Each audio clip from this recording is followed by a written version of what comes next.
Assalamualaikum warahmatullahi wabarakatuh. Eh, Baik, pada kesempatan kali ini, saya Riani Taulandari Arif Nadea dengan rekan saya Tika Amalia akan mempresentasikan materi tentang menentukan masalah dan memilih kasus. Eh, Baik, Kakang Teteh, di sini di slide pertama adalah menentukan masalah. Salah satu langkah paling penting dalam penelitian adalah penentuan permasalahan. Pemecahan atau problematik adalah suatu penelitian lebih dititik beratkan pada sesuatu yang dipermasalahkan sehingga harus dibedakan dengan permasalahan subjek. Nah, banyak sekali peneliti yang menemukan beberapa kesulitan dalam menentukan permasalahan penelitian. Nah, sehingga menghambat perkembangan kegiatan penelitian yang akan dilakukan. Beberapa karakteristik permasalahan yang baik dan dapat dijadikan permasalahan penelitian kita sebagai peneliti itu harus memilih topik atau judul peneliti yang menarik, lalu pemecahan permasalahan itu harus bermanfaat bagi orang lain. Lalu yang ketiga ada permasalahannya tersebut merupakan sesuatu yang baru, lalu dapat diselesaikan sesuai waktu yang telah ditentukan oleh peneliti. Lalu yang terakhir adalah tidak bertentangan dengan moral ya tentunya. Nah, dalam sebuah penelitian, menentukan permasalahan itu merupakan sesuatu yang penting karena penelitian ini dilakukan karena sudah diketahui dasar masalahnya itu apa. Nah, artinya masalah tersebut menuntut peneliti itu untuk melakukan penelitian. Maka dari itu, tujuan dari dilakukannya penelitian itu untuk menjadikan penelitiannya itu sesuatu yang bermanfaat dan juga menjadikan penelitiannya itu menjadi dasar-dasar untuk menemukan penemuan-penemuan selanjutnya atau eh, mengembangkan penemuan-penemuan sebelumnya. Nah, lalu di sini ada kriteria atau ciri dalam memilih masalah penelitian. Yang pertama adalah masalah yang dipilih harus dirumuskan dengan cara tertentu. Menyiratkan adanya kemungkinan pengujian eh, em- empiris pada suatu masalah. Lalu yang kedua adalah masalah yang dipilih harus mempunyai nilai penelitian, seperti memiliki keaslian, merupakan hal yang penting eh, s- dan dapat diuji oleh peneliti. Eh, meng- dan bisa juga mengungkapkan hubungan dari dua variabel atau lebih, lalu jelas dan tidak ambigu. Lalu yang ketiga adalah masalah yang dipilih harus fleksibel, yakni dapat dipecahkan. Atau dengan kata lain, metode untuk memecahkan masalah tersebut harus ada tersedianya biaya untuk memecahkan masalah tersebut, lalu eh, waktu untuk memecahkan itu harus wajar dan tidak bertentangan dengan adat istiadat. Lalu yang keempat adalah masalah yang dipilih harus sesuai dengan kualifikasi peneliti. Nah, si masalah yang dipilih ini tuh harus menarik bagi si peneliti dan cocok dengan kualifikasi ilmiah. Namun, biasanya terdapat beberapa kendala yang membuat peneliti ini terhambat. Masalah penelitian ini biasanya dapat diperoleh dengan melakukan pengamatan terhadap kegiatan manusia, lalu kurangnya bacaan, kurangnya pengetahuan, atau juga bisa karena bukan bidang spesialis dari si peneliti tersebut. Dalam menentukan masalah, penelitian ini maka kita tidak akan terlepas dari berbagai masalah di dalamnya. Nah, lalu selanjutnya ini ada latar belakang masalah. Nah, latar belakang masalah adalah deskripsi singkat peneliti tentang objek penelitian. Nah, yang memuat 4 poin yang ada di bawah ini. Yang pertama adalah penalaran pentingnya pembahasan masalah atau alasan yang mendorong pemilihan masalah. Lalu yang kedua adalah telaah pustaka. Nah, telaah pustaka ini atau atau dengan kata lain tuh, komentar mengenai tulisan yang telah ada yang berhubungan dengan masalah yang akan dibahas. Lalu yang ketiga adalah manfaat praktis hasil pembahasan. Lalu yang keempat adalah perumusan masalah pokok atau grand problem yang akan dibahas secara jelas dan eksplisit dalam bentuk pernyataan atau pertanyaan yang dapat membangkitkan perhatian pembaca. Nah, jadi inti dari latar belakang masalah itu adalah upaya peneliti untuk menggambarkan ada tidaknya masalah penelitian atau scientific research problem. Nah, yakni penyimpangan antara yang seharusnya dengan apa yang benar-benar terjadi atau kesenjangan antara harapan atau dasolen dengan kenyataan atau dasein. Nah, lalu selanjutnya ini ada ciri-ciri masalah ilmiah. Terdapat 4, yaitu, terdapat 4 dan akan saya jelaskan satu persatu. Yang pertama adalah masalah harus visible. Nah, yaitu masalah tersebut harus dapat dicarikan jawabannya melalui sumber yang jelas dan tidak banyak menghabiskan waktu, dana, dan tenaga. Nah, ini bisa research menggunakan jurnal di Google Scholar atau di website-website yang sudah jelas jurnalnya, atau website-website dari beberapa kampus. Lalu yang kedua adalah masalah harus jelas. Nah, semua orang itu memberikan persepsi yang masalah yang harus jelas itu tuh, maksudnya tuh semua orang itu memberikan persepsi yang sama terhadap masalah tersebut. Jadi masalah tersebut itu jelas, memang benar adanya. Lalu yang ketiga adalah masalah harus memiliki batas atau ruang lingkup tertentu.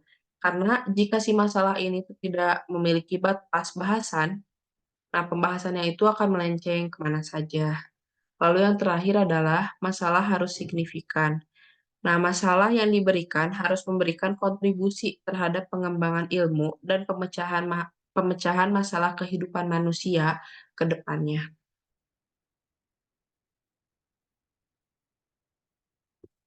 Lalu selanjutnya ada identifikasi masalah. Nah, identifikasi masalah adalah upaya peneliti untuk mengeksplorasi berbagai kemungkinan pertanyaan yang dapat diajukan dan relevan berkaitan dengan variabel penelitian yang dipilih. Jumlah butir pertanyaan ini tidak dibatasi sepanjang memiliki relevansi dengan variabel penelitian tersebut. Nah, identifikasi masalah ini yaitu salah satu proses penelitian yang bisa dikatakan penting ya, di antara proses yang lainnya. Nah, masalah penelitian akan menentukan kualitas dari penelitian ini, apakah si penelitian ini tuh akan bagus atau mungkin sebaliknya, buruk gitu. Nah, bahkan juga menentukan, apakah sebuah kegiatan ini tuh bisa disebut penelitian atau bukan nih. Nah, slide selanjutnya ini ada datangnya sumber masalah. Nah, masalah penelitian ini dapat didefinisikan sebagai, eee, pernyataan yang mempermasalahkan suatu variabel atau hubungan antara variabel pada suatu fenomena, sedangkan pembeda antara satu dengan yang lain. Sedangkan variabel itu sendiri dapat didefinisikan sebagai pembeda antara satu dengan yang lain. Nah, ketika kita mengambil topik penelitian untuk membedakan contohnya ya ini, untuk membedakan raut muka mahasiswa yang sedang banyak uang, kita punya variabel raut muka dan variabel keadaan keuangan. Nah, kita ingin tahu hubungan dua variabel ini, jadilah itu sebuah masalah penelitian. Nah, di sini ada 3 poin yang menjadi alasan datangnya sumber masalah. Yang pertama adalah, masalah yang ada di manusia sendiri atau people and problem. Nah, kita tuh harus hati-hati supaya tidak terjebak ke masalah di sekitar manusia yang bukan penelitian. Tapi juga jangan terlalu saklek karena masalah manusia yang tadinya bukan masalah penelitian ini bisa kita agak goyang sedikit gitu menjadi masalah penelitian. Nah, contohnya itu seperti mahasiswa yang punya masalah pokok, yaitu kekurangan uang. Nah, ini tuh bisa kita konversi menjadi masalah penelitian, misalnya menjadi A mendeteksi raut muka mahasiswa tidak punya uang dengan face recognition system. Atau opsi kedua yaitu model bisnis di internet dengan modal kecil untuk mahasiswa. Nah, lalu poin kedua adalah masalah mengenai cara, teknik, dan struktur kerja atau program. Nah, teknik dan struktur kerja yang bermasalah tentu juga ini bisa menjadi masalah penelitian. Nah, contohnya itu seperti dosen-dosen yang sibuk, ternyata kesulitan menemukan satu waktu yang pas untuk meeting di kampus gitu. Nah, ini bisa jadi masalah penelitian. Pendekatannya nanti kita bisa kembangkan untuk menjadi satu aplikasi scheduling dengan sedikit sistem pakar di dalamnya yang secara otomatis memberikan beberapa alternatif waktu meeting yang pas untuk semua dosen sehingga eh, dengan adanya aplikasi scheduling tersebut tuh dosen bisa mengatur waktunya lalu eh, tidak tidak ada meeting yang terlewat gitu. Lalu poin ketiga ini ada fenomena yang terjadi atau fenomenon. Eh, nah, fenomena yang terjadi di sekitar kita juga bisa menjadi masalah penelitian yang menarik.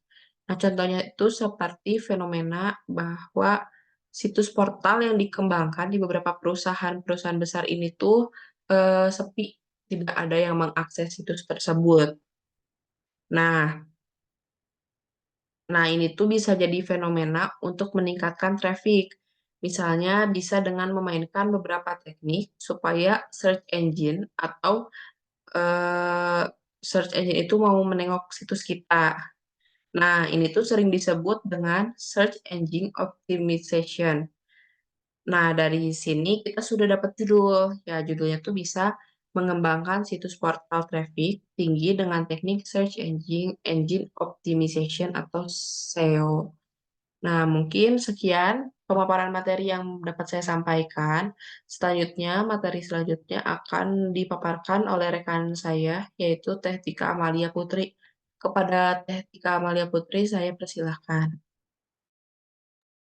Baik, terima kasih kepada Teh Ria. Saya akan meneruskan materi yaitu ada pembatasan masalah. Nah, di samping peneliti, itu peneliti bisa saja memiliki keterbatasan dari berbagai segi, baik itu dari segi biaya, waktu, kemampuan, dan dukungan lainnya. Penelitian juga eh, membutuhkan kedalaman dan ketajaman analisis, baik itu sempit atau fokus yang mendalam, sehingga penelitian harus dibatasi pada aspek-aspek pertanyaan penelitian yang memungkinkan. Misalnya, identifikasi masalah yang mengandung 5 pertanyaan. Kemudian peneliti juga dapat menentukan 3 atau lebih pertanyaan yang dijadikan masalah penelitiannya. Kemudian agar penelitian mengarah pada inti masalah yang sesungguhnya, maka peneliti perlu membatasi masalah dengan memperhatikan hal yang paling bermanfaat jika diteliti. Eh, Hal itu agar pilihan masalah yang didasari itu eh, sesuai dengan pertimbangan yang matang. Dan juga sebaiknya kita memilih topik yang sesuai dengan bidang pekerjaan atau latar belakang pendidikan yang peneliti itu miliki, gitu. Kemudian faktor lainnya yang perlu dipertimbangkan adalah ruang lingkup. Yang perlu dipertimbangkan itu adalah ruang lingkup penelitian supaya tidak terlalu luas sehingga lebih mudah untuk dilakukan. Masalah juga dapat dipecahkan sendiri dan juga tersedia sumber teori atau peraturan yang mendasarinya. Jadi hal tersebut penting untuk kita pertimbangkan. Dan kemudian lain yang perlu kita pertimbangkan juga adalah hasil penelitiannya berpotensi untuk memperbaiki pelayanan pekerjaan. Data-data juga dapat diperoleh dari pelaksanaan tugas dan penelitian juga dapat dilakukan secara mandiri gitu, sesuai dengan waktu dan biaya yang tersedia. Boleh di next teh?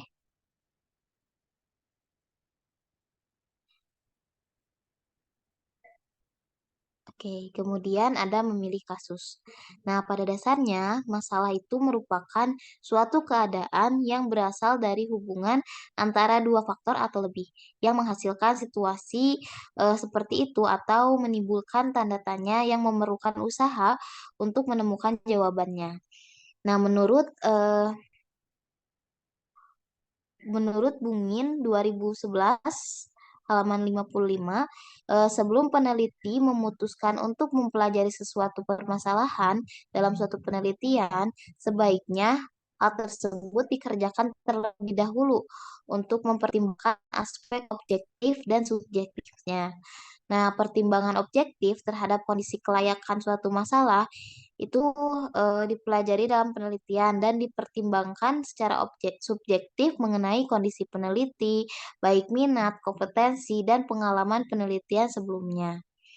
Kemudian dalam hal tujuan, pertimbangan dasar diperlukan perhatiannya dengan berkaitan bagaimana kualitas masalahnya dan dan kemungkinan apa saja yang bisa untuk dikonsep gitu. Kemudian pertimbangan-pertimbangan ini juga berkaitan dengan beberapa kemungkinan penyiapan instrumen-instrumen yang diperlukan sebagai alat internal pengumpulan data penelitian. Kemudian secara umum, suatu permasalahan itu bisa dianggap cukup berkualitas dan dapat dinilai jika memenuhi kriteria-kriterianya. Di antaranya yang pertama, em, in- permasalahannya itu masih baru dan terkini. Yang kedua, si permasalahannya itu cukup menarik dan aktual untuk dipelajari. Kemudian, si permasalahannya juga mempunyai manfaat praktis jika kita teliti. Jadi kita harus tahu dulu kalau misalnya kita mau meneliti suatu permasalahan, kira-kira apa nih manfaat yang dapat kita ambil setelah diteliti. Kemudian si permasalahan juga mampu dipelajari dan mempunyai nilai penemuan yang tinggi. Kemudian si permasalahannya juga belum pernah diteliti pada penelitian lain dan juga tidak mengulangi permasalahan yang dipelajari oleh orang lain. Kemudian menjadikan permasalahan yang dihadapinya itu menjadi permasalahan yang dihadapi oleh masyarakat luas dan juga permasalahannya itu dirasa penting untuk kita jelaskan. Kemudian permasalahannya juga memiliki acuan teori yang jelas dan mempunyai batasan yang jelas. Jadinya permasalahan yang kita teliti tidak akan memiliki hal yang bersifat simpang siur gitu dan memiliki bobot yang sesuai di dalam penelitian tersebut. Kemudian permasalahannya juga dapat dirumuskan hipotesisnya, namun itu juga bila diperlukan, jadi opsional saja. Kemudian apabila diteliti, itu memiliki sumber data yang jelas dan dapat digali menggunakan instrumen dan divalidasi. Nah, dengan memenuhi persyaratan tujuan tersebut, masalah selanjutnya dapat dianggap subjektif untuk dapat menentukan apakah layak dipelajari di penelitian ini atau tidak. Sedangkan pertimbangan subjektifnya adalah pertimbangan yang berkaitan dengan kredibilitas pemohon permasalahan yang akan diteliti dalam penelitian tersebut. Nah, kemudian pertimbangan subjektif itu berkaitan dengan hal-hal sebagai berikut. Yang pertama itu terjangkau berdasarkan kapasitas sumber daya yang tersedia. Yang kedua itu sesuai dengan bidang dan kemampuan peneliti. Yang ketiga itu isu tersebut eh, etis untuk dipelajari dan juga sesuai dengan minat peneliti terhadap permasalahannya. Juga hal tersebut sesuai dengan disiplin ilmu dan keahlian peneliti, juga penguasaan teorinya juga memadai gitu. Jadi penguasaan teorinya dapat didalami oleh peneliti dan juga pengalaman peneliti terkait dengan ruang lingkup penelitiannya juga cukup gitu untuk meneliti.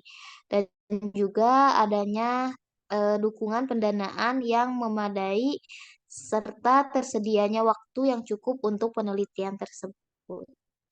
Nah, dalam menyusun rencana penelitian ini, jika pertimbangan seperti itu mungkin saja dipenuhi, suatu hal yang tidak pantas ditunjuk sebagai, nah jika, jadi misalnya rencana-rencana penelitian ini ada beberapa yang tidak memenuhi. Nah, bisa saja si penelitian tersebut akan menjadi kurang eh, maksudnya kurang berbobot dan mungkin hasilnya juga tidak maksimal. Boleh di next teh?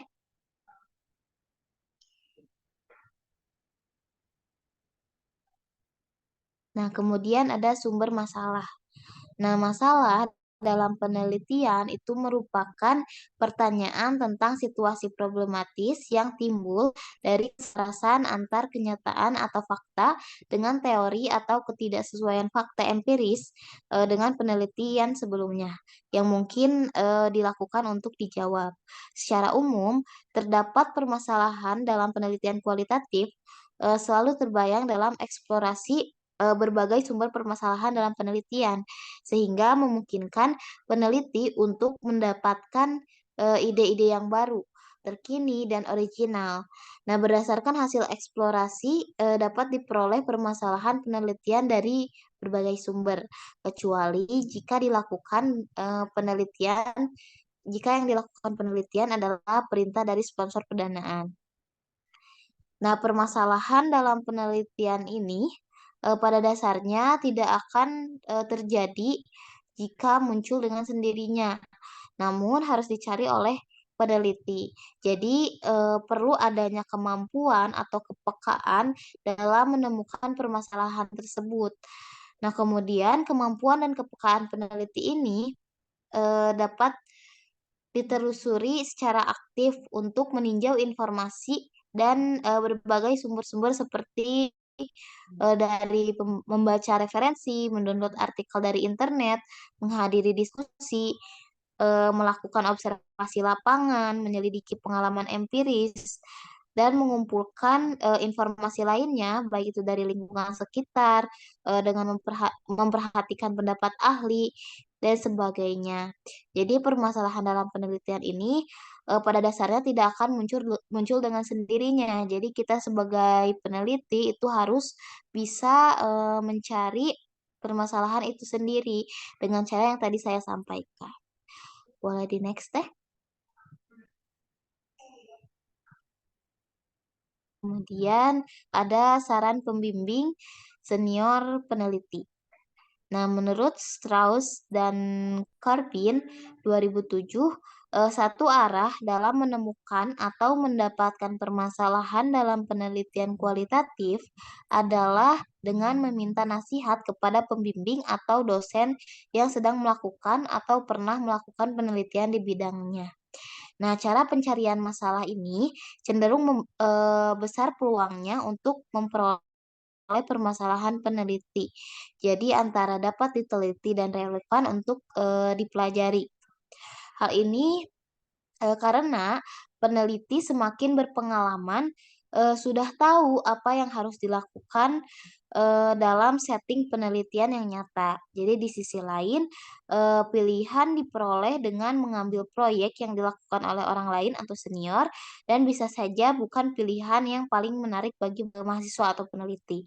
Namun penting untuk diingat bahwa apapun masalahnya yang dipilih, semuanya harus dipelajari terlebih dahulu dengan waktu yang cukup. Jadi waktunya tidak singkat, tidak sesingkat itu. Jadi kita memerlukan waktu yang cukup untuk mempelajari masalah tersebut.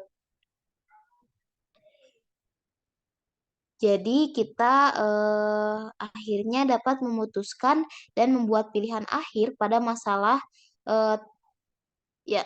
masalah terburuk jika kita tertarik pada penelitian tersebut. Jadi kita udah ancang-ancang nih apa aja sih resiko dari kita ngambil penelitian ini. Gitu. Jadi kita bisa lebih mempersiapkan penelitian yang lebih maksimal lagi. Boleh di next teh?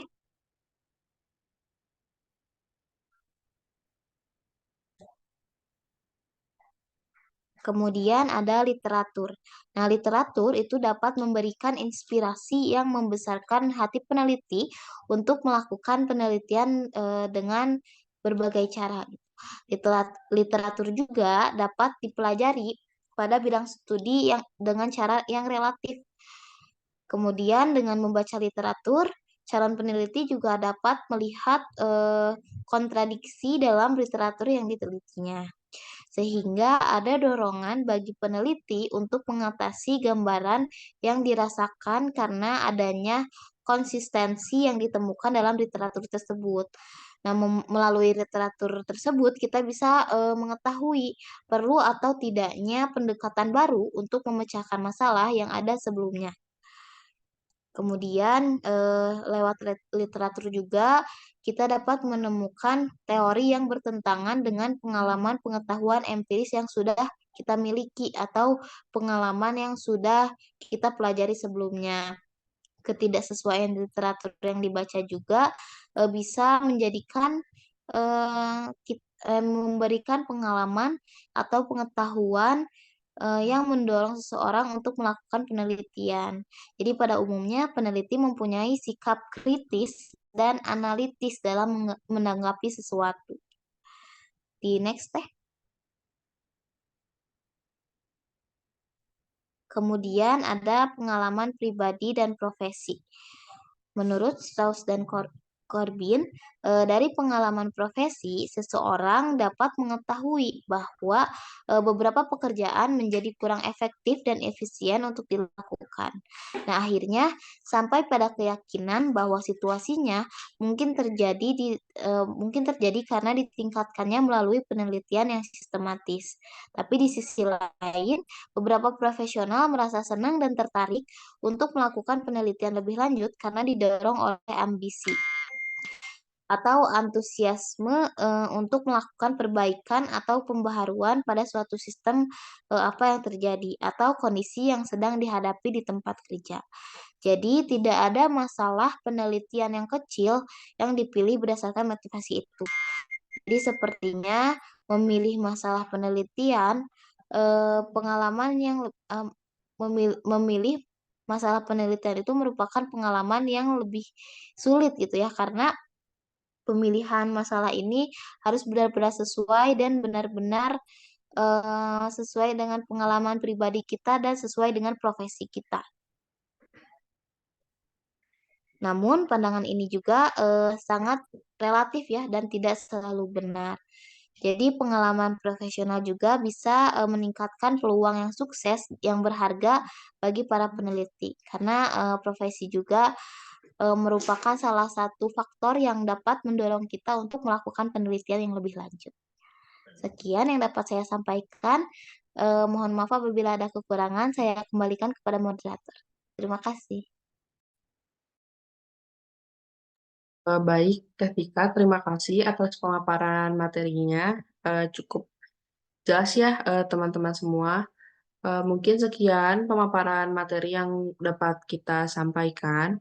Bila ada kekurangan atau pertanyaan, bisa di komen atau nanti di grup chat. Sekian dari kelompok kami. Wassalamualaikum warahmatullahi wabarakatuh.